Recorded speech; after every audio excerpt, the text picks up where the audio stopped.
তো আম্মাজান উম্মে সালামা রাদিয়াল্লাহু তাআলা আনহা বলেন, নবীজি আমার ঘর থেকে যখনই বের হতেন এই দোয়াটা করতেন। দোয়ার প্রথম অংশ, আল্লাহ আমি কাউরে পথভ্রষ্ট করা থেকে, নিজে পথভ্রষ্ট হওয়া থেকে আপনার কাছে আশ্রয় চাই। এবার দোয়ার দ্বিতীয় অংশ, যেটা আমার আলোচ্য বিষয়, আল্লাহর রাসূল বলে, আল্লাহ ইন্নী আউযু বিকা মিন আন আযলিম আও উযলাম। আল্লাহ আমি নবী কারো উপরে জুলুম করা থেকে, নিজে মাজলুম হওয়া থেকে আপনার কাছে আশ্রয় চাই। সুবহানাল্লাহ। নবীজি দোয়া করে, আল্লাহ আমি যেন কারো উপরে জুলুম না করি। অথচ পৃথিবীর যত জুলুম, যত সেক্টরের জুলুম, সব জুলুম দূর করছে আমার নবী। মেরে ভাই আমার, তিলাওয়াতকৃত আয়াতে আল্লাহ রাব্বুল আলামিন এমন একটা বিষয়ের আলোচনা করেছেন যে বিষয়টা বান্দার দুনিয়াকেও বরবাদ করে, আখিরাতকেও বরবাদ করে। সেটি হলো জুলুম। বলেন জুলুম, বলেন বলেন সবাই বলেন জুলুম। জুলুম। শাইখুল ইসলাম ইবনে তাইমিয়া রাহিমাহুল্লাহ তার বিখ্যাত কিতাব মাজমু' ফাতাওয়া ইবনে তাইমিয়া, ওই কিতাবের মধ্যে হযরত লিখেছেন, আন্না জিমাআল হাসানাত আল আবদ, একজন মুমিনের গোটা জিন্দেগীর ইবাদতের ভিত্তি হলো ইখলাসের উপর। নামাজের ভিত্তি ইখলাস, রোজার ভিত্তি ইখলাস, হাজী সাহেবের হজের ভিত্তি ইখলাস, বক্তা সাহেবের ওয়াজের ভিত্তি ইখলাস, সমস্ত ইবাদতের ভিত্তি ইখলাস। অপরদিকে শাইখুল ইসলাম ইবনে তাইমিয়া রাহিমাহুল্লাহ লিখেন, ওয়া জিমাআস সাইয়্যাত আয-যুলম, সমস্ত গুনাহের ভিত্তি হলো জুলুম। বলেন সমস্ত গুনাহের ভিত্তি কি ভাই? জুলুম। এই জন্যে জুলুমের মতো জঘন্য অপরাধ যারা করবে, আল্লাহ এদেরকে হেদায়েত দিবে না। আল্লাহ কোরআনের মধ্যে বলে, বিসমিল্লাহির রহমানির রহিম, ইন্নাল্লাহা লা ইয়াহদিল কওমাজ যালিমিন। আল্লাহ রাব্বুল আলামিন বলেন, জালেম সম্প্রদায়কে আল্লাহ তাআলা হেদায়েত দিবে না। বলেন নাউযুবিল্লাহ। দুই, জুলুম যেহেতু জঘন্য অপরাধ, এটা যারা করবে এরা কখনো সফলতা অর্জন করতে পারবে না। আল্লাহ কোরআনে বলে, ইন্নাহু লা ইফলিহুল যালিমুন, যারা জালেম এরা কখনো সফলতা অর্জন করতে পারবে না। তিন, জুলুম যারা করবে এরা হাসরের ময়দানে নবীজির সুপারিশ পাবে না। নবীজির সুপারিশ পাবে না। অথচ মুসলিম শরীফের 200 নম্বর হাদিসের বর্ণনা, قال رسول الله صلى الله عليه وسلم, রাসূলুল্লাহ সাল্লাল্লাহু আলাইহি ওয়াসাল্লাম ইরশাদ করেন, লিকুল্লি নাবিয়্যিন দাওয়া, প্রত্যেক নবীর একটা দোয়া ছিল, স্পেশাল দোয়া। প্রত্যেক নবীকে আল্লাহ একটা স্পেশাল দোয়া দিয়েছিলেন, দাআলি উম্মতি। সব নবীরা এদের দোয়াটা দুনিয়ায় করে ফেলেছেন। আল্লাহর রাসূল বলেন, আমি শুধুই মাত্র একজন নবী রাসূল যার দোয়াটা আমি দুনিয়ায় করি নাই। আমি আমার দোয়াটা জমা করে রেখে দিলাম হাসরের কঠিন ময়দানে আমার গুনাহগার উম্মতের সুপারিশ করার জন্য। সুবহানাল্লাহ। আমি আমারটা রেখে দিয়েছি আমার উম্মতের সুপারিশ করার জন্য। যেই রাসূল স্পেশাল দোয়াটা দুনিয়ায় করে নাই, আপনারা আমার সুপারিশ করার জন্য জমা করে রেখে দিলেন, এই নবীজি এখন কি বলে রেখে দিলেন?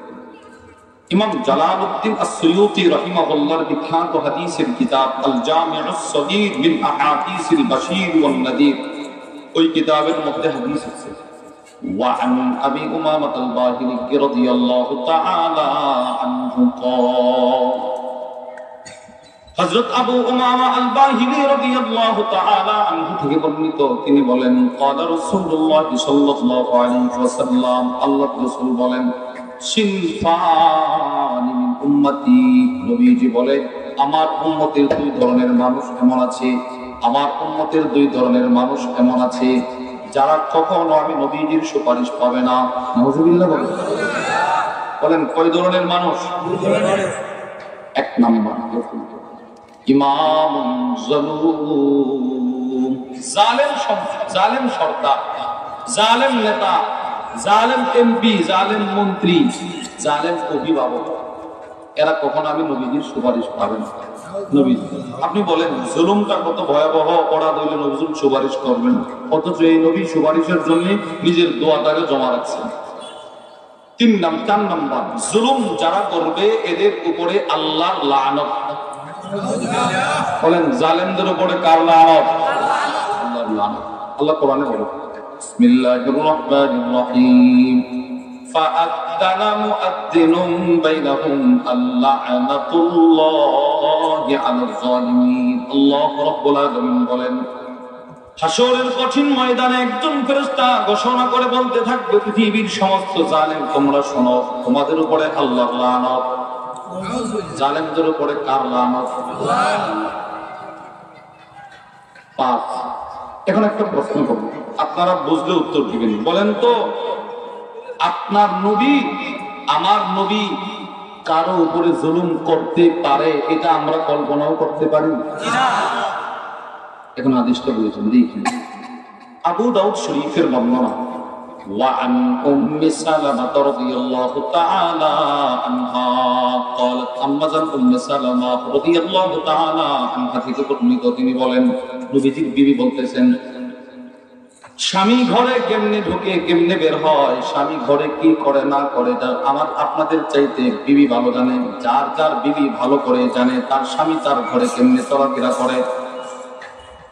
আম্মাজান বলেন আল্লাহর রাসূল মা খারাজান নবী সাল্লাল্লাহু আলাইহি ওয়াসাল্লাম মিন বাইতি ইল্লা রাফা'a তারফাহু ইলাস সামা।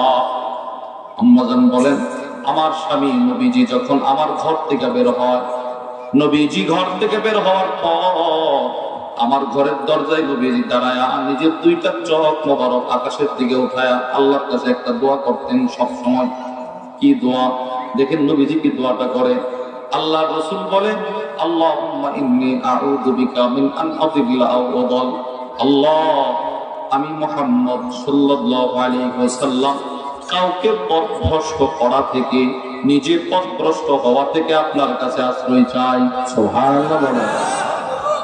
আপনি বলেন নবীজি কাউকে পথভ্রষ্ট করতে পারে না? আমার নবী কাউকে পথভ্রষ্ট করছে? রাসূল নিজে কখনো পথভ্রষ্ট হওয়ার সম্ভাবনা ছিল না। আল্লামা আব্দুল ফাত্তাহ আবু গুদ্দার রাহিমাহুল্লাহ তার বিখ্যাত কিতাব আর-রাসূলুল মুআল্লিম ওয়া আসালিবুহু ফিত তা'লিম, ওই কিতাবের মধ্যে লেখেন পৃথিবীর আগের যত পথভ্রষ্টতা, পৃথিবীর পরের যত পথভ্রষ্টতা, যা মানুষ কল্পনা করতে পারে, যা কল্পনা করতে পারে না, সবগুলো থেকে আল্লাহ নিজের হাতে নবীরে হেফাজত করছে। আর এই নবী দোয়া করে আল্লাহ আমি যেন কারে পথভ্রষ্ট না করি। কেন? নবীজি নিজে তো পথভ্রষ্ট হওয়ার সম্ভাবনা ছিল না, আপনার আমার পথভ্রষ্ট হওয়ার সম্ভাবনা আছে। আমাদেরকে নবী দোয়া শিখেছে, তুমি পড়ো এই দোয়া, কারণ তুমি যে কোনো সময়, আমি যে কোনো সময় পথভ্রষ্ট হইতে পারি, আপনি যে কোনো সময় পথভ্রষ্ট হইতে পারেন। বুখারীর বর্ণনা দেখেন মানুষকে পথভ্রষ্ট হয়। وعن أنس بن مالك رضي الله تعالى عنه قال আনাস ইবনে মালিক রাদিয়াল্লাহু তাআলা আনহু থেকে বর্ণিত, তিনি বলেন আন্না রাজুলান নাসরানিয়া, এক খ্রিস্টান আতন নবী সাল্লাল্লাহু আলাইহি ওয়াসাল্লাম, নবীজি সাল্লাল্লাহু আলাইহি ওয়াসাল্লামের দরবারে আসলো। যেই লোকটা নবীজির দরবারে আসলেন তার সে কি মুসলমান না খ্রিস্টান? খ্রিস্টান। নবীজির কাছে এসে বলে ইয়া রাসূলুল্লাহ আমি কালিমা পড়ব। নবীজি হাত বাড়াইছে, আসলামা, খ্রিস্টান লোকটা রাসূলের হাতে হাত রাখা সাথে সাথে কালিমা পড়ে মুসলমান হয়ে গেল। খ্রিস্টান কিছু মুসলমান। বলেন এতদিন সে কি ছিল? পথভ্রষ্ট। বলেন কি ছিল? এখন ইসলাম ধর্ম গ্রহণ করছে। শুধুই মাত্র ইসলাম ধর্ম গ্রহণ করে নাই, আনাস ইবনে মালিক বলে ওয়া ক্বারা সূরাতুল বাকারা ওয়া আলা ইমরান। আনাস ইবনে মালিক বলেন ওই খ্রিস্টানটাই মুসলমান হওয়ার পর নবীজির দরবারে থাকতে থাকতে, নবীজির সহবত পাইতে পাইতে আল্লাহর কোরআন তেলাওয়াত করার যোগ্যতা তার অর্জন হয়ে গেছে। সুবহানাল্লাহ। শুধুই মাত্র কোরআন তেলাওয়াত করতে পারে এমনটি নয়। আনাস ইবনে মালিক বলেন কোরআনের সবচেয়ে বড় দুইটা সূরা, সূরাতুল বাকারা, সূরা আলে ইমরান পর্যন্ত মুখস্থ করে ফেলছে। সুবহানাল্লাহ। সূরাতুল বাকারা কোরআনের সবচেয়ে বড় সূরা। এই সূরা যদি কোন সাহাবী মুখস্থ করতেন নবীজি আশ্চর্য হয়ে যেতেন, তুই সূরা বাকারা মুখস্থ করে ফেলছিস? এটা বড় ছিল, অনেক বড় ছিল। সুবহানাল্লাহ বলেন, অনেক বড় সূরা। নবীজি আশ্চর্য হইতেন, এটা একটা দৃষ্টান্ত শুনুন। তিরমিজির বর্ণনা। وعن أبي هريرة رضي الله تعالى عنه قال আবু হুরায়রা রাদিয়াল্লাহু তাআলা আনহু থেকে বর্ণিত, তিনি বলেন, বাআসা রাসূলুল্লাহ সাল্লাল্লাহু আলাইহি ওয়াসাল্লাম, বাআসা নবীজি সাল্লাল্লাহু আলাইহি ওয়াসাল্লাম একদল সাহাবাদেরকে যুদ্ধে পাঠাবেন। রাসূল যুদ্ধে পাঠিয়ে দিয়েছেন। এবার এই যুদ্ধের আমির বানাবে কাকে নবীজি? আমির কাকে বানাবে?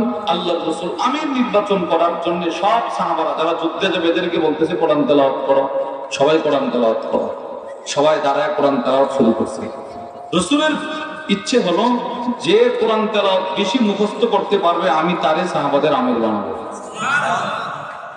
সবাই তেলাওয়াত করতেছে। তেলাওয়াত, কেউ এক পারা তেলাওয়াত করে তার তেলাওয়াত বন্ধ, কেউ 5 পৃষ্ঠা তেলাওয়াত করার পরে আর মুখস্থ জানে না, কেউ 2 পারা তেলাওয়াত করার পর আর মুখস্থ জানে না। আবু হুরায়রা বলেন, ফাআতা আলা রাজুলিন মিনহুম মিন আহদাসিহিম সিন্না। আবু হুরায়রা বলেন, যে সাহাবারা কোরআন তেলাওয়াত করতেছিল এদের কাতারে একজন অল্প বয়সের সাহাবী ছিল, একদম বয়স কম। সবার তেলাওয়াত বন্ধ, কিন্তু ওই ছোট্ট সাহাবীর তেলাওয়াত বন্ধ হয় না। সুবহানাল্লাহ। সে তেলাওয়াত করতেছে, তেলাওয়াত করতেছে, তেলাওয়াত করতেছে। নবীজি ওই সাহাবী, ছোট্ট সাহাবীর কাছে দৌড় দিয়ে গেছে, গিয়ে বলে, কিরে বেটা, সবার তেলাওয়াত বন্ধ, তুমি যে এখনো তেলাওয়াত করতেছো? মা মাআকা ইয়া ফুলান, এই বেটা তুমি কোরআন কদ্দুর মুখস্থ জানো? সাহাবী জবাব দিয়ে জানেন, মাই কাদা ওয়া কাদা ইয়া রাসূলুল্লাহ, আমার কোরআনের এই পৃষ্ঠা মুখস্থ। সূরাতুল বাকারা, কোরআনের সবচেয়ে বড় সূরা সূরাতুল বাকারাটা আমার মুখস্থ আছে। নবীজি আশ্চর্য হয়ে বলে, আমাকা সূরাতুল বাকারা, সূরা বাকারা তোমার মুখস্থ? সুবহানাল্লাহ বলেন।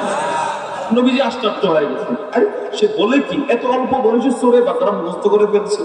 জি ইয়া রাসূলুল্লাহ। নবীজি বলে, যাও, সূরা বাকারা মুখস্থ থাকার কারণে আমি নবী তোমাকে মুরব্বিদের আমির বানায় দিলাম। ওই খ্রিস্টান দেখেন, ছিল খ্রিস্টান, আজকে নবীজি সূরা বাকারা মুখস্থ করে ফেলছে। নবীজি কি খুশি হয়েছে দেখেন। নবীজি এতটাই খুশি হইলেন, আনাস ইবনে মালিক বলে, ফাকানা ইয়াকতুবু লিন-নবী সাল্লাল্লাহু আলাইহি ওয়াসাল্লাম, আল্লাহর রাসূল ওই খ্রিস্টান লোকটা যে এখন কালিমা পড়ে মুসলমান হয়ে গেল, তার প্রতি নবী এতটাই খুশি হইলেন যে রাসূল তাকে ওহী লেখার দায়িত্ব পর্যন্ত দিয়ে দিলেন। ওহী লেখার দায়িত্ব, এই তুমি আজকে তুমি ওহী লিখবে, যাও যাও এদের সাথে আসো। কত বড় তার কপাল, চান কপাল, ওহী লেখার দায়িত্ব দিয়েছে। কিন্তু ওই যে পথভ্রষ্ট মানুষ যে কোনো সময়, আনাস ইবনে মালিক বলে, ভাগ্যের কি নির্মম পরিহাস, ফাআদা নাসরানিয়া, লোকটা কয়েকদিন ওহী লেখার পর নবীজির দরবার থেকে পালায় তার খ্রিস্টান এলাকায় চলে গিয়ে খ্রিস্টান হয়ে গেছে। ছিল খ্রিস্টান, আসলো নবীর দরবারে, পড়লো কালিমা, হলো মুসলমান, এরপরে কোরআন শিখলো, এরপরে ওই লেখার দায়িত্ব পাইলো। এতগুলো দায়িত্ব পাওয়ার পর, এত কপাল ভালো হওয়ার পর আবার সে পথভ্রষ্ট হয়েছে কিনা বলেন? এবার পথভ্রষ্ট হওয়ার পরে কি করছে জানেন? শুধু পথভ্রষ্ট হয়নি, সে মদিনার গলিগলিতে ঘুরে, খ্রিস্টানদের বাজারে ঘুরে আর রাসূলের বিরুদ্ধে ঠাট্টা মশকরা করে। সে বলতে থাকে, মা ইয়াদরি মুহাম্মদ ইল্লা মা কাতাবতুলা, এই শোনো শোনো, মুহাম্মদ কিচ্ছু জানে না, আমি যা লিখে দিতাম এগুলো ছাড়া মুহাম্মদ কিচ্ছু জানে না, মুহাম্মদের কোনো লেখাপড়া নাই। নাউজুবিল্লাহ। এবার আপনারা বলেন, কিয়ামত পর্যন্ত কোন মানুষ যদি আল্লাহর রাসূলকে নিয়ে ঠাট্টা মশকরা করে, ওই মশকরাকারীর বিরুদ্ধে প্রতিশোধ নেওয়ার ঘোষণাটা স্বয়ং কে দিয়েছে? আল্লাহ কোরআনে বলেন, সূরাতুল হিজরের মধ্যে আল্লাহ বলেন, বিসমিল্লাহির রহমানির রহিম, ইন্না কাফাইনাকাল মুস্তাহজিঈন। আল্লাহ রাব্বুল আলামিন বলে, দোস্ত আপনাকে নিয়ে ঠাট্টা মশকরা করে, কিয়ামত পর্যন্ত যারা আপনাকে নিয়ে ঠাট্টা মশকরা করবে এদের বিরুদ্ধে অ্যাকশন নেওয়ার জন্য দোস্ত তোমার পক্ষ থেকে আমি আল্লাহ যথেষ্ট। সুবহানাল্লাহ। এবার সে আল্লাহর নবীর বিরুদ্ধে ঠাট্টা মশকরা করে। আনাস ইবনে মালিক বলেন, সুস্থ মানুষ, কিন্তু হঠাৎ খ্রিস্টানরা তাকে দেখে মারা গেছে। ফামাতাহুল্লাহ, আল্লাহ তাআলা এই লোকটাকে মৃত্যু দিয়ে দিল, সে মারা গেছে। তার ইন্তেকালের পর পাতাফানু খ্রিস্টান সম্প্রদায়ের লোকেরা খ্রিস্টানদের নিয়ম অনুযায়ী তারা দাফন করছে, খ্রিস্টানরা দাফন করছে। কিন্তু ওই যে আল্লাহ শুনে দিয়েছে, দাফন করার পর পরের দিন সকালে খ্রিস্টানরা এসে দেখে ওয়াকাদ লাফাযাতুল আরদ, কবরের মাটি তারে কবরে রাখে নাই, কবর থেকে তারে নিক্ষেপ করে উপরে ফেলে দিছে। যাবে টাকা, তুই আল্লাহর রাসূলের গালি দিছিস, যা সব তোর জায়গা আমাদের পেতেও হবে না। খ্রিস্টানরা পরের দিন সকালে এসে দেখি কিরে, গতকালকে আমরা তারে কবর দিলাম, আজকে তার লাশ মাটির উপরে কেন? সব খ্রিস্টানরা কি বলে জানেন? হাযা ফি'লু মুহাম্মদ ওয়া আসহাবি, তো নিশ্চিত রাতের অন্ধকারে মুহাম্মদ নিজে এসে তার লাশটা কবর থেকে উঠাইছে। মুহাম্মদ তার সাথীদেরকে নিয়ে কই কাজ করছে। এবার খ্রিস্টানরা পরের দিন কবরটা আরো খনন করছে। প্রথম দিন যদ্দুর খনন করছে, এর পরের দিন আরো বেশি খনন করছে। এতটাই কবরটা খনন করলেন, অনেক গভীর কবর, তারপরে লাশ দাফন করলো। এর পরের দিন সকালে এসে দেখে ওয়াকাদ লাফাযাতুল আরদ, জমিন তার লাশ আবার ফেলে দিছে, আবার ফেলে দিছে। আবার খ্রিস্টানরা বলতেছে মুহাম্মদের কাছে আবার দাফন। পরের দিন তৃতীয় দিন দাফন করার পর চতুর্থ দিন সকালে এসে দেখে লাশ আবার উপরে চলে আসছে। এবার সব খ্রিস্টানরা বলতে লাগলো, না এটা মুহাম্মদের কাজ নয়, সে যে মুহাম্মদের সাথে ঠাট্টা মশকরা করছে, আমরা আমাদের আর বুঝতে বাকি রইল না, এটা মুহাম্মদের রবের প্রতিশোধ। সুবহানাল্লাহ বলেন। এই হাদিস আপনাদেরকে আমার শোনানোর উদ্দেশ্য কি দেখেন, এই হাদিস দ্বারা আমরা বুঝলাম যে কেউ অন্য রাসূল ছাড়া আমরা যারা আছি, আমরা যে কোনো সময় পথভ্রষ্ট হওয়ার সম্ভাবনা আছে না নাই? আছে। যে কোনো সময় আপনি পথভ্রষ্ট। তো আম্মাজান উম্মে সালামা রাদিয়াল্লাহু তাআলা আনহা বলেন, নবীজি আমার ঘর থেকে যখনই বের হতেন এই দোয়াটা করতেন। দোয়ার প্রথম অংশ, আল্লাহ আমি কাউরে পথভ্রষ্ট করা থেকে, নিজে পথভ্রষ্ট হওয়া থেকে আপনার কাছে আশ্রয় চাই। এবার দোয়ার দ্বিতীয় অংশ, যেটা আমার আলোচ্য বিষয়, আল্লাহর রাসূল বলে, আল্লাহ ইন্নী আউযু বিকা মিন আন আযলিম আও উযলাম। আল্লাহ আমি নবী কারো উপরে জুলুম করা থেকে, নিজে মাজলুম হওয়া থেকে আপনার কাছে আশ্রয় চাই। সুবহানাল্লাহ। নবীজি দোয়া করে, আল্লাহ আমি যেন কারো উপরে জুলুম না করি। অথচ পৃথিবীর যত জুলুম, যত সেক্টরের জুলুম, সব জুলুম দূর করছে আমার নবী। আর আমাদের নবী দোয়া করে, আল্লাহ আমি যেন কারো উপরে জুলুম না করি। নবীজি জুলুম দূর করছে, মানুষের উপরে জুলুম চলতো, এগুলো রাসূল দূর করছে। আল্লামা আবু আব্দুর রহমান আল-ওয়াদিঈ রাহিমাহুল্লাহ তার বিখ্যাত হাদিসের কিতাব আস-সহিহ আল-মুসনাদ মিম্মা লাইসা ফি সহিহাইনের 1651 নম্বর হাদিসের বর্ণনা। এই আম্মাজান উম্মে সালামা আমাদের এই আম্মাজানি হাদিসটা বর্ণনা করছেন।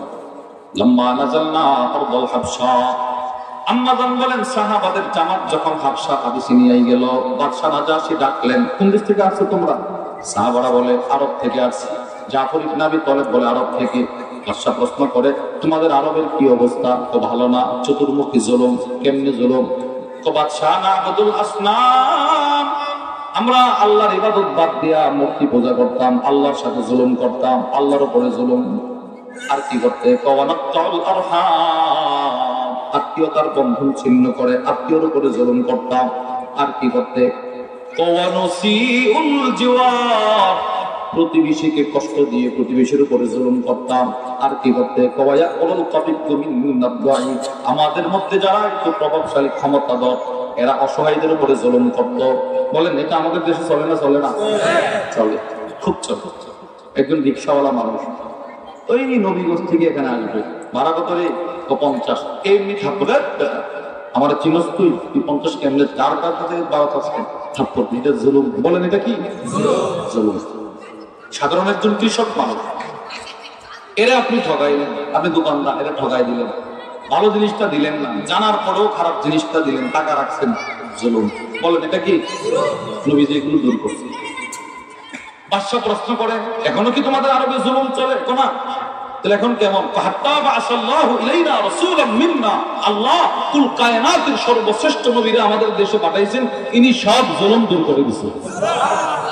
নবীজি জুলুম দূর করেছে। কন্যা সন্তানকে দাফন করা, রাসূল জুলুম দূর করেছে।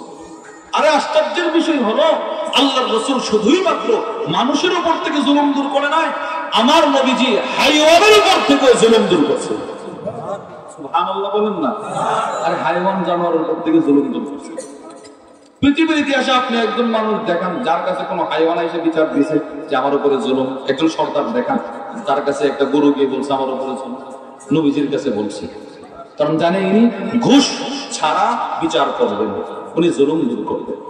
আবু দাউদ শরীফের বর্ণনা, وعن عبد الله بن جعفر رضي الله تعالى عنهما قال, জাফর ইবনে আবি তালেবের ছেলে আব্দুল্লাহ রাদিয়াল্লাহু তাআলা আনহু বলেন, আরদাফানি রাসূলুল্লাহ সাল্লাল্লাহু আলাইহি ওয়াসাল্লাম খালফাহু যাতা ইয়াউমিন, আল্লাহর নবী একদিন নবীজির পাহাড়ের পিছনে আমি আব্দুল্লাহকে বসাইলেন। সুবহানাল্লাহ বলেন। নবীজির পাহাড়ের পিছনে বসে কপাল তার কত ভালো। আব্দুল্লাহ বলেন, ফাসাররা ইলাইহি হাদিসান লা উহাদ্দিসু বিহি আহাদান নাস, আল্লাহর রাসূল আমার কাছে একটা গোপন কথা বললেন, গোপন কথা এই শর্তে বললেন যেন আমি গোপন কথাটা কারো কাছে না বলি। এজন্য এই হাদিসটা বর্ণনা করছে, গোপন কথাটা বলে নাই। আব্দুল্লাহ ইবনে জাফর বলেন, এবার আব্দুল্লাহ নবীজির বাহনের পিছনে বসে বসে রাসূলের কিছু দৃশ্য দেখলেন, এইগুলো হাদিসে বর্ণনা করলেন। আব্দুল্লাহ ইবনে জাফর এবার নবীজির একটা চরিত্র বর্ণনা করলেন। তিনি বলেন, ওয়াকানা আহাক্কু মাস্তাতারা বিহি রাসূলুল্লাহ সাল্লাল্লাহু আলাইহি ওয়াসাল্লাম বিহাজাতিহি হাদাফান আও হাইশানাতিন। আব্দুল্লাহ ইবনে জাফর বলেন, আপনার নবী আমার নবী ইস্তেনজার জন্য দুইটা জায়গা বড় পছন্দ করতেন। বলেন কয়টা জায়গা? ইস্তেনজা প্রস্রাব পায়খানার জন্য দুই জায়গা পছন্দ। এক নাম্বার, নবীজি উঁচু ভূমি উঁচু জায়গা বড় পছন্দ করতেন। দুই নাম্বার, আল্লাহ রাসূল ইস্তেনজার জন্য এমন জায়গা পছন্দ করতেন যেই জায়গার চতুর্পাশে এমন বাগান, যে বাগানের চতুর্পাশে ঘন ঘন গাছ লাগানো থাকে। এত গাছ ভিতর থেকে বাহির দেখা যায় না, বাহির থেকে ভিতর দেখা যায় না। নবীজি এই দুইটা জায়গা বড় পছন্দ করতেন। আব্দুল্লাহ ইবনে জাফর বলেন, এই কথাগুলো আমি কেন বললাম জানো? রাসূল এখন ইস্তেনজা করবেন। ফাদাখালা হাইতান লিরাজুলিল আনসার, এক আনসার সাহাবীর বাগানে নবীজি প্রবেশ করলেন ইস্তেনজা করার জন্য। ফাইযা জামাল, আল্লাহর রাসূল বাগানে প্রবেশ করার পর দেখলেন একটা উট, বাগানের একটা গাছে একটা উট বাঁধা, উটটার গলায় রশি, উটটা বাঁধা আছে লাগাম বাঁধা। আব্দুল্লাহ ইবনে জাফর বলেন, ফালাম্মা রাআন নবী সাল্লাল্লাহু আলাইহি ওয়াসাল্লাম, বাঁধন বাঁধিত যে উটটা, যে উটটার গলা বাঁধা, ওই উটটা যখন আল্লাহর রাসূলকে দেখে ফেললেন, হান্না, উটটা নবীকে দেখার পরে হাওমাও করে কান্না শুরু করে দিলেন। ওয়া দারাফাত আইনা, আব্দুল্লাহ ইবনে জাফর বলে, উটের কান্নার ধরনটা কেমন ছিল? তো মানুষ কাঁদলে যেমন তার দুইটা চোখ দিয়ে পানি গড়ায় গড়ায় পড়ে, উটটাও আল্লাহর নবীকে দেখে কেমন ভাবে কাঁদতে লাগলেন, তার দুইটা চোখের পানি জমিনে টপ টপ করে পড়তে লাগলো। আব্দুল্লাহ ইবনে জাফর বলেন, আল্লাহর রাসূল তো রাহমাতুল লিল আলামিন, নবীজি উটটারে দেখার পর উটটা কাঁদতেছে, রাসূল দেখার পর নবীজি নিজের ইস্তেনজার কথা ভুলে গেলেন।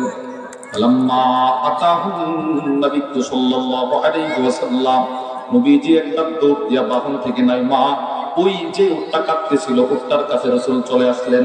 সুবহানাল্লাহ, নবীজি উটের কাছে চলে আসলেন, এসে ফামাসাহা যিফরা, আল্লাহর রাসূল নিজের দুইটা হাত দিয়ে উটটার দুইটা কানের পিছনের নরম হাত, এটাকে বলা হয় যিফরা। প্রত্যেকের কানের পিছনে এই যে হাতটা, এটাকে বলে যিফরা। আল্লাহর রাসূল উটটার কানের পিছনে এইভাবে দুইটা হাত মোবারক দিয়ে আদর করতে লাগলেন, আদর করতে লাগলেন। কেমন যেন নবীজি বলতে লাগলেন, কাঁদিস না, কোনো অভিযোগ থাকলে তুমি আমার কাছে বলতে পারো। আব্দুল্লাহ ইবনে জাফর বলেন, আল্লাহর রাসূলের দুইটা বরকতি হাত উটের কানে লাগার সাথে সাথে ফাসাকাতা, উটের কান্না বন্ধ হয়ে গেল। উট আর কাঁদে না। আল্লাহর রাসূল যে মাত্র উটের কান্না বন্ধ হয়ে গেল, নবীজি তার চেহারা লাল করে ফেললেন, রাসূল রাগ হয়ে গেলেন। আল্লাহর রাসূল রাগ হয়ে একটা ছোট্ট ঘোষণা দিলেন, লিমান হাদাল জামাত, উটটা কার? এই উট, এই উটের মালিক কোথায়? ফাজা ফাতাম মিনাল আনসার ফাকালা ইয়া রাসূলুল্লাহ, এক আনসার যুবক সাহাবী বাগানের ভিতর থেকে দৌড়ে আসলো, এসে বলতে লাগলেন, ইয়া রাসূলুল্লাহ, উটটি আমার, এই উটটির মালিক আমি। কেন নবী, কি হয়েছে যদি একটু বলতেন আমাকে। আল্লাহর রাসূল বলে, সাহাবীরে, আফালা তাত্তাকিল্লাহ ফি হাদিহিল বাহিমা, এই চতুষ্পদ জন্তুর ব্যাপারেও তুমি আল্লাহরে ভয় করো না কেন? সুবহানাল্লাহ বলেন। সাহাবী তো থরথর করে কম্পন শুরু করলেন। নবী গো, কি করলাম, কি অপরাধ? আল্লাহর রাসূল বলেন, এখন নবীজি কি বলে দেখেন। নবীজি বলেন, ফা ইন্নাহু শাকা ইলাইয়া আন্নাকা তুজিউহু ওয়া তুদিবু। এই উট আমি রাসূলের কাছে তোমার বিরুদ্ধে মামলা দিল, তোমার বিরুদ্ধে অভিযোগ করলো, তুমি নাকি উটটারে খাবার কম দিতেছো, কাজ বেশি করাও। নাউজুবিল্লাহ বলেন। কি কি পাইছো তুমি? এই উটটা আমার কাছে বিচার দিছে, তুমি নাকি এর খাবার কম দিতেছো, কাজ বেশি করাইতেছো, তুমি তো তার উপরে জুলুম করতেছো। জুলুম করো কেন? কি কি পাইছো তুমি? এই বেটা, এমন ভাবে ধমক দিলেন, সাহাবী থরথর করে কম্পন শুরু করল। আপনি বলেন, ও আয়েশা নবীর কাছে বিচার দিছে, ইয়া রাসূলুল্লাহ আমার উপরে জুলুম হইতেছে। জুলুম হাইওয়ানের উপর থেকে নবীজি জুলুম দূর করছে। মুসলিম শরীফের বর্ণনা, আল্লাহর রাসূল এইভাবে বসা, রাস্তার পাশে বসা। জাবির ইবনে আব্দুল্লাহ বলেন, মাররা আলাইহি হিমা, একটা গাধা নবীজির সামনে দিয়ে হেঁটে হেঁটে চলে যায়। ওয়াকাদ ওয়াসিমা ফি ওয়াজহি, গাধাটার চেহারার মধ্যে লোহার দাগ, মালিক যেন আগুনের দাগ দিয়ে রাখছে। নবীজি বললেন, লানাল্লাহ, ওই ব্যক্তির উপরে আল্লাহর লানত, আল্লাযী ওয়াসামা ফি ওয়াজহি, যে এই গাধার চেহারার মধ্যে লোহার দাগ দিছে, তার উপরে আল্লাহর লানত। দেখবেন আমাদের দেশে কুরবানির পশুর হাট যখন বসে, দেখবেন অনেক গরু বড় বড় মহিষের পিঠের মধ্যে দাগ দেওয়া থাকে, দাগ, লোহার আগুনের লোহা পড়ায় দাগ দিয়ে নম্বর বসায়। নাউজুবিল্লাহ বলেন। বলেন এটা কি জুলুম না?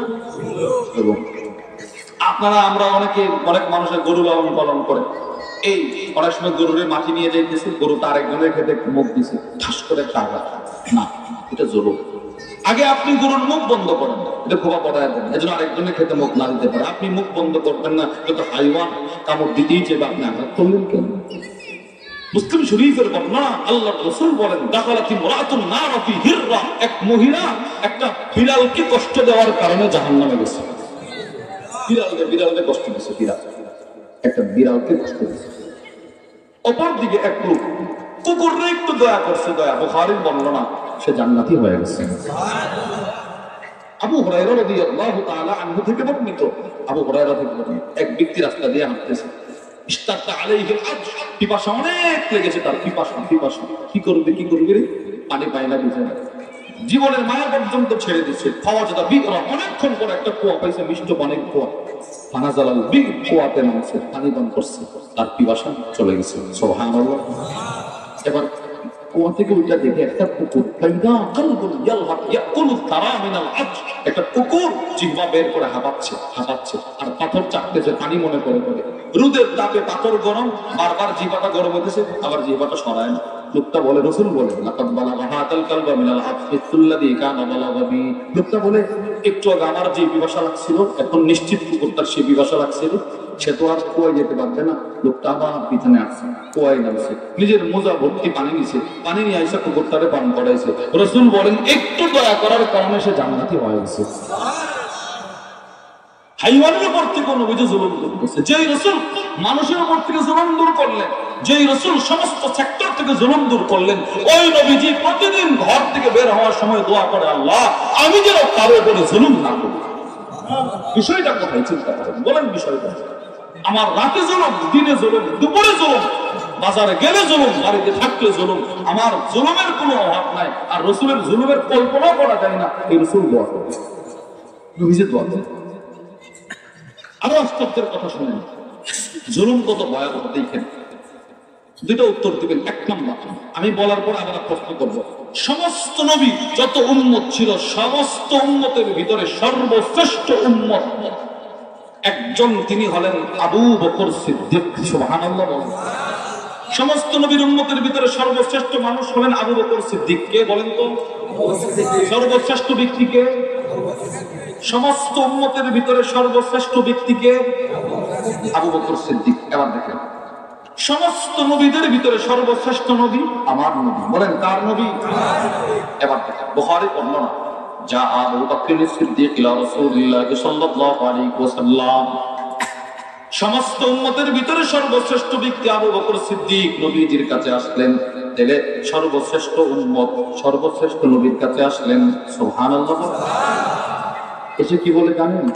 ইয়া রাসূলুল্লাহ আল্লিমনি দুআআন আদউ বিহি ফি সালাতি। ও আল্লাহর রাসূল, আমাকে এমন একটা দোয়া শিখায় দিন যেই দোয়াটা আমি নামাজে পড়তে পারবো। সমস্ত ইবাদতের ভিতরে সর্বশ্রেষ্ঠ ইবাদত নামাজ। বলেন সর্বশ্রেষ্ঠ ইবাদত। এবার মিলান, সর্বশ্রেষ্ঠ উম্মত, সর্বশ্রেষ্ঠ নবীর কাছে আইসা সর্বশ্রেষ্ঠ ইবাদতের ভিতরে একটা দোয়া পড়বে, ওই দোয়াটা শেখার জন্য আসছে। নিশ্চয়ই এখন রাসূল যেই দোয়াটা শিখায় দিবেন, দোয়াটার ভিতরে যে কথাগুলো থাকবে, কথাগুলো কি দাম, কথাগুলো কি? নবীজি বলে, আবু বকর নামাজে পড়বার দোয়াটা? বলে জি। রাসূল বলে, কুল, তুমি বলবা, আল্লাহুম্মা ইন্নী যালামতু নাফসি যুলমান কাসীরা। সুবহানাল্লাহ। বলে আবু বকর, তুমি নামাজে বলবা, আল্লাহ আমি নিজের উপরে জুলুম করছি, জুলুম। অথচ সমস্ত মানুষের মধ্যে সর্বশ্রেষ্ঠ আবু বকর, রাসূলের পরে সবচেয়ে দামি জান্নাতটা হবে আবু বকরের। সেই আবু বকর দোয়া করে, আল্লাহ আমি নিজের উপরে জুলুম করছি, জুলুম। নবীজির জিন্দেগিতে জুলুমের কল্পনা নাই, আবু বকরও জুলুম করে নাই। এরা যদি জুলুমের জন্য এত অনুতপ্ত হয়, আমাদের রাত দিন কত জুলুম, আমাদের কোনো অনুতপ্ত নাই? নাই, আমাদের নাই। এবার শুনুন, জুলুম তিন প্রকার। বলেন জুলুম কত প্রকার? এক নাম্বার সহিহুল জামের বর্ণনা, ফাযুলমুন লা ইয়াগফিরুল্লাহ। এক নাম্বার জুলুম যেটা আল্লাহ কখনো ক্ষমা করবে না, সেটা হলো শিরিক। সেটা কি ভাই? শিরিক। এটা আল্লাহ কখনো ক্ষমা করবে না। সূরাতুন নিসার মধ্যে আল্লাহ বলেন, ইন্নাল্লাহা লা ইয়াগফিরু আন ইউশরাকা বিহি ওয়া ইয়াগফিরু মা দুনা যালিকা লিমান ইয়াশা। শিরিক ছাড়া যত গুনাহ বান্দা করবে এগুলো আল্লাহ ক্ষমা করতে পারে। দুই নাম্বার জুলুম, এমন জুলুম যেটা আল্লাহ ক্ষমা করবেন, সেটি কি? তা এতদিন পর্যন্ত নামাজ পড়েন নাই, সুদ খাইলেন, ঘুষ খাইলেন, অন্যরে কষ্ট দিচ্ছেন, মাপতে, এটা হুকুকুল ইবাদত, এটা না। নামাজ পড়েন নাই, রোজা রাখেন নাই, হজ ফরজ হওয়ার পরে হজ করেন নাই, যাকাত ফরজ হওয়ার পরে যাকাত আদায় করেন নাই, চোখ দিয়ে নর্তকীর ছবি দেখলেন, মোবাইলে নর্তকীর ছবি দেখলেন, গান শুনলেন, নাটক সিনেমার শুটিং দেখলেন, এইগুলো যে করলেন সবগুলো নিজের উপরে জুলুম। বলেন সবগুলো নিজের উপরে কি জুলুম? এইটা আল্লাহ ক্ষমা করবে। যদি আল্লাহর কাছে খালেস দিলে তওবাটা করতে পারেন, আল্লাহ আপনার অতীত জীবনের সব জুলুম ক্ষমা করে দিবেন।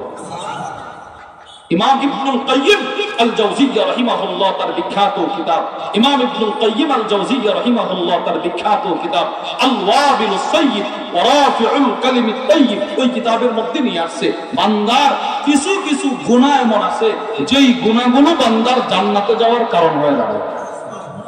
আরে গুনাহ কেমনে জান্নাতের কারণ হয়? ইমাম ইবনুল কাইয়িম আল জাওজিয়্যা বলেন, গুনাহটা করছে, নিজের উপরে জুলুম, সাথে সাথে একটা তওবা করছে, এই তওবাটা তার গুনাহের নেক দ্বারা পরিপূর্ণ করে জান্নাতি বানায় দিয়েছে। বলেন আমার জিন্দগিতে জুলুম আছে না নাই?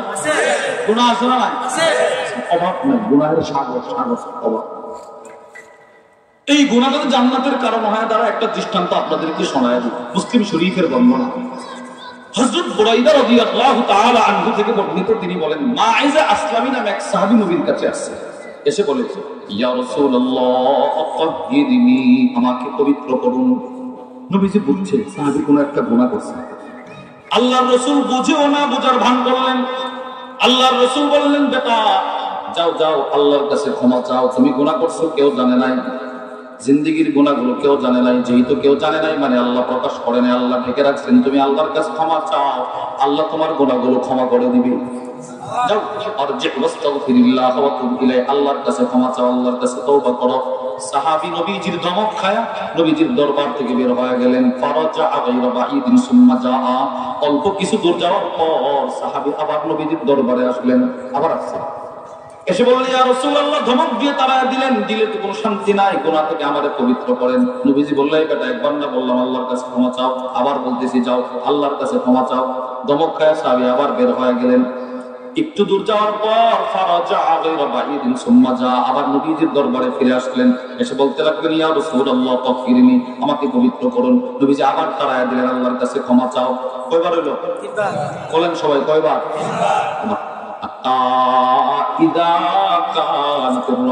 চতুর্থবার আবার নবীজির দরবারে আসলেন। আল্লাহর রাসূল উল্টা প্রশ্ন করলেন, তিনবার তোমাকে তাড়ায় দিলাম সাহাবী, আবার তুমি আসলে, এবার বলো ফিমা উতাহিরু, কোন জিনিস থেকে তোমাকে পবিত্র করব, কি করছো তুমি? সাহাবী বলে, ইয়া রাসূলুল্লাহ মিনাজ জিনা, জিনাহের মতো জঘন্য অপরাধ আমি করে ফেলছি। নবী শয়তানের কুমন্ত্রণায় পড়ে জিনাহের মতো জঘন্য অপরাধ করছে। আল্লাহর রাসূল এবার সাহাবাদেরকে উদ্দেশ্য করে বলতে লাগলেন, যারা সামনে বসা, নবীজি এখনো না বোঝার ভান করে, আবিহি জুনুন, পাগল নাকি রে? পাগল পাগল পাগল। তিনবার ফিরায় দিলা, তিনবার ফিরায় দেওয়ার পরে আবার এসে বলে সে জিনা করছে, পাগল বদল। সাহাবারা জবাব দেয়, না ইয়া রাসূলুল্লাহ, একসাথে চলাফেরা করছি, পাগল না, ভালো সুস্থ মস্তিষ্কের মানুষ। আল্লাহর রাসূল বলেন, সুস্থ মানুষ আমি রাসূল তিনবার ফিরায় দিলাম, আমার কাছে তো আসার কথা না। আশারি বা খমর দিলে বোধহয় মদ পান করছে, মদ পান। একজন সাহাবী দাঁড়াইছে, দাঁড়ায়া এই সাহাবী আসামির মুখের কাছে তার নাকটা নিয়ে ঘ্রাণ নিছে, মদের দুর্গন্ধ পাওয়া যায় কিনা। যিনি দাঁড়াইলেন তিনি বললেন, ইয়া রাসূলুল্লাহ, মদ পান করে নাই, মুখে কোনো দুর্গন্ধ নাই মদের। তাহলে বোঝা গেল লোকটা ভালো। আল্লাহ রাসূল এবার রাসূল আদেশ করলেন, ঠিক আছে, পাথরের আঘাত করো। পাথরের আঘাত করতে করতে সাহাবী মারা গেলেন। আর ইন্তেকালের পর সব সাহাবারা দুই ভাগে বিভক্ত হয়ে গেল। একদল সাহাবী বলতে লাগলেন, লাকাদ হালাকা, মায়ের ধ্বংস হয়ে গেছে, মায়ের গুনাহ তারে ধ্বংস করে দিল, সে জাহান্নামে হয়ে গেল। আর একদল সাহাবী বলে, না না, অমন করে বলিস না, মা তাওবা আফদল মিন তাওবাতি মায়ের, মায়ের চাইতে শ্রেষ্ঠ তাওবা পৃথিবীতে আর কেউ করতে পারবে না। নিজে নবীর কাছে আসছে, রাসূলের কাছে নিজে হাতে একটা পাথর দিছে, পাথর দিয়ে নবীরে বলে, উক্তুল নিবিল হিজারা, ইয়া রাসূলুল্লাহ, জিনাহের মতো জঘন্য অপরাধ থেকে আমি তওবা করে আমার দিল শান্তি হবে না, এই পাথর দিয়ে আমারে আঘাত করে মারেন, তারপরে দিল শান্তি হবে। সুবহানাল্লাহ। এমন তওবা কি করতে পারেন না? সাহাবী বুরাইদা বলেন, একদিন, দুই দিন, তিন দিন পর্যন্ত দুই দল সাহাবাদের তর্ক বিতর্ক চললো। একদল বলে জাহান্নামী, আরেক দল বলে জান্নাতি। 3 দিন পর আল্লাহর রাসূল সাহাবাদের মজলিসে আসলেন, এসে বলতে লাগলেন, সাহাবারা রে, কিসের হট্টগোল শোনা যায়? একদল বলতেছো কে নাকি জাহান্নামী, আর একদল বলে জান্নাতি, কারে বলতেছো, কেন বলতেছো? সাহাবারা বলে, ইয়া রাসূলুল্লাহ, এই দুই দল সাহাবারা আপনার সাহাবী মায়েদের সম্পর্কে মতামত করে, একজন বলে জান্নাতি, আর একজন বলে জাহান্নামী। নবী গো, আপনার কি বক্তব্য? আল্লাহর রাসূল বলে, সাহাবারা, লাকাদ তাবা তাওবা, আমার সাহাবী মায়েজ 3 বার তারে ফিরিয়ে দিলাম, সে যায় নাই। 4র্থবার আমার কাছে আসছে, পাথরের আঘাত বরদাস্ত করলো, দুনিয়া থেকে বিদায় নিল, আবার তওবাও করলো। আমার এই সাহাবী এমন একটা তওবা করেছে, লাউ কুসিমাত ফি রিবায়া, লাউ কুসিমাত বাইনা উম্মাহ, আমার এক সাহাবীর তওবা যদি উম্মতের সমস্ত নারী পুরুষকে বন্টন করে দেওয়া হয়, উম্মতের সমস্ত নারী পুরুষ একজনের তওবা দ্বারা জান্নাতে চলে যাইবে।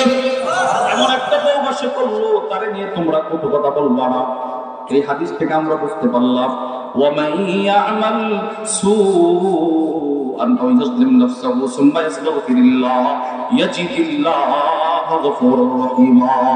নিজের উপরে আপনি জুলুম করছেন, কত নর্তকীর ছবি আপনি মোবাইলে দেখলেন, কতদিন পর্যন্ত দোকানে বসে বসে টেলিভিশন দেখলেন, গান দেখলেন, আপনার 2টা কান দিয়ে কত গানের আওয়াজ ঢুকলো, আবার মসজিদের মিনারা থেকে আজানও ঢুকলো, গানের মজা পাইলেন, আজানের মজা পাইলেন না। আল্লাহর ভালোবাসায় 30টা বছর পর্যন্ত আপনি মসজিদে গেলেন না, নিজের উপরে জুলুম করলেন। এখন যদি আপনি খালেস দিলে চোখের পানি ছেড়ে দিয়ে তওবা করতে পারেন, আল্লাহ জীবনে আপনার হক অনেক নষ্ট করছে, আল্লাহ অনেকবার আপনি মসজিদের দিকে ডাকলেন, যাই নাই, আল্লাহ শয়তানের কুমন্ত্রণায় পড়ে আপনাকে 10টা মিনিট সময় মসজিদে দেই নাই, নিশ্চিত আল্লাহ নিজের উপরে জুলুম করলাম, আমার আপনি ক্ষমা করে দেন। ওই সাহাবীর মতো আল্লাহ আপনাকেও ক্ষমা করে জান্নাতি বানায় দিবে। এই জন্য এই জুলুম প্রত্যেকেরই আছে, গুনাহ গুনাহ গুনাহ, নামাজ না পড়ার গুনাহ, চোখের হেফাজত নাই, হাতের হেফাজত নাই, এই গুনাহ থেকে আল্লাহর কাছে তওবা করার দরকার আছে না নাই? এই জুলুম থেকে তওবা করার দরকার আছে না নাই? এটা আল্লাহ ক্ষমা করবে। 3 নাম্বার জুলুম যেটা আল্লাহ ক্ষমা করবে না, যার সাথে করছেন তিনি ক্ষমা না করা পর্যন্ত। কারো থাপ্পড় মারছেন, কারো হক নষ্ট করছেন, কারো জমিন দখল করছেন, কারো ঘর বাড়ির সীমানা দখল করছেন, ক্ষমতার বলে কারো রক্তাক্ত করছেন, থাপ্পড় দিচ্ছেন, এইগুলোর হিসাব হাসরের ময়দানে হবে। সে মাফ না করলে আল্লাহ মাফ করবে না। এই জন্য এই জুলুম থেকে আমরা বিরত থাকবো তো ইনশাআল্লাহ। আল্লাহ আমাদের সকলকে জুলুমের মতো ভয়াবহ অপরাধ থেকে আমাকে আপনাকে আমাদের সকলকে বেঁচে ঈমানি জিন্দেগি গঠন করার তৌফিক দান করেন, আমিন।